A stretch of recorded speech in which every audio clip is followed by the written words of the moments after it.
কুসুম এবং আয়ুষকে জীবিত অবস্থায় গুন্ডাদের নজরে পড়ে যাওয়া মাত্রই এবার আবারও কুসুম এবং আয়ুষের উপরে হামলা করার জন্য আদেশ করলো গুন্ডাদেরকে দেবলীনা। হ্যাঁ বন্ধুরা, ভিডিওতে লাইক দিয়ে দেখতে থাকুন। যে মুহূর্তে কিনা কুসুম এবং আয়ুষ দুজনই যখন কিনা মন্দিরে এসে হাঁপিয়ে পড়ে এবং ঠাকুরের কাছে কৃতজ্ঞতা প্রকাশ করতে থাকে, ঠিক সেই সময় হঠাৎ করে গুন্ডাদের নজরে যখন কিনা পড়ে যায় কুসুম এবং আয়ুষ, এবং গুন্ডারা যখন কিনা বলতে থাকে যে হ্যাঁ রে, এদেরকে কিনা আমরা জ্যান্ত দেওয়ালে পুঁতে রেখে এসেছিলাম, তাহলে এরা আবার জীবিত হয়ে কী করে বেরিয়ে এলো বলতো, কী করে বা পালালো বলতো।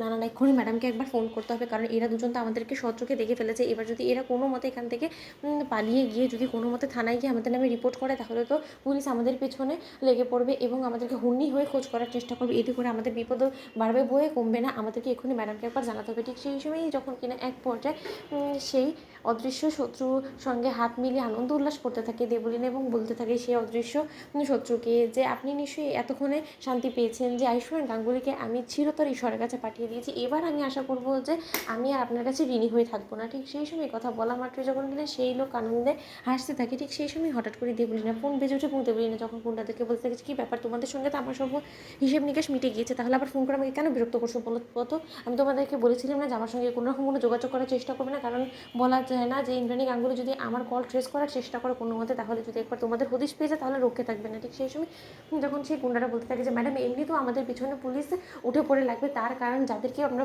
জ্যান্ত পুঁতে মেরে ফেলার পরিকল্পনা করছিলাম না, তারা জীবিত অবস্থায় আমাদের সামনে দাঁড়িয়ে আছে এবং আমরা কোনো রকম কোনো মিথ্যাচার করছি না, আপনাকে এক্ষুনি আমরা ভিডিও কলের মাধ্যমে দেখাতেও পারবো চাইলে। ঠিক সেই সময় দেবলীনা বলতে থাকছে হোয়াট, ইটস ইম্পসিবল, যেখানে কিনা আমরা নিজ হাতে ওদেরকে জ্যান্ত পুঁতে রেখে দিয়ে এসেছি, সেই জায়গায় আবার এই সমস্ত কিছু কী করেই বা হতে পারে। ঠিক সেই সময় যখন কিনা দেবলীনা ভিডিও কলের মাধ্যমে কুসুম এবং আয়ুষকে জীবিত অবস্থা দেখতে পাই, ঠিক সেই সময় দেবলীনার উপরে সেই শত্রু ক্ষিপ্ত হয়ে পড়ে এবং বলতে থাকে যে আপনি এবারও সাকসেসফুল হননি, তার মানে আপনাকে দিয়ে কোনো রকম কোনো কাজ হবে না, এবার দেখুন যে আপনার কপালে কী ভাবে দুঃখ নাচে। ঠিক সেই সময় দেবলীনা যখন বলতে থাকে যে আপনি এরকম করে রেগে যাচ্ছেন কেন বলুন, আমি তো আমার কাজটা করার চেষ্টা করেছি, এবার যদি আবারও এই কুসুম সরকার জাদু দেখিয়ে আয়ুষকে নিয়ে সেখান থেকে বেরিয়ে পড়ে, তাহলে আমি কী করবো বলুন তো। কিন্তু আমার মূলত কথা, তারা এই দেয়াল ভেঙে কী করে বা বেরিয়ে এলো, যাকে যাক। ঠিক সেই সময় দেবলীনা যখন বলতে থাকে যে তোমরা ওদেরকে মেরে ফেলো, সেখানে তাৎক্ষণিক আমি সেখানে ঘটনাস্থলে পৌঁছানোর ব্যবস্থা করছি। ঠিক সেই সময় যখন কিনা আবারও সেই গুন্ডারা আয়ুষ এবং কুসুমকে ধাওয়া করে, ঠিক সেই সময় আয়ুষ কুসুমের পেছন ছুটতে ছুটতে সেই গুন্ডারা এক পর্যায়ে যখন কিনা দেবলীনার সঙ্গে দেখা হয় এবং দেবলীনা বলতে থাকে যে কী ব্যাপার কুসুম, আয়ুষ তোমাদেরকে এতবার করে শেষ করার সত্ত্বেও তোমরা যখন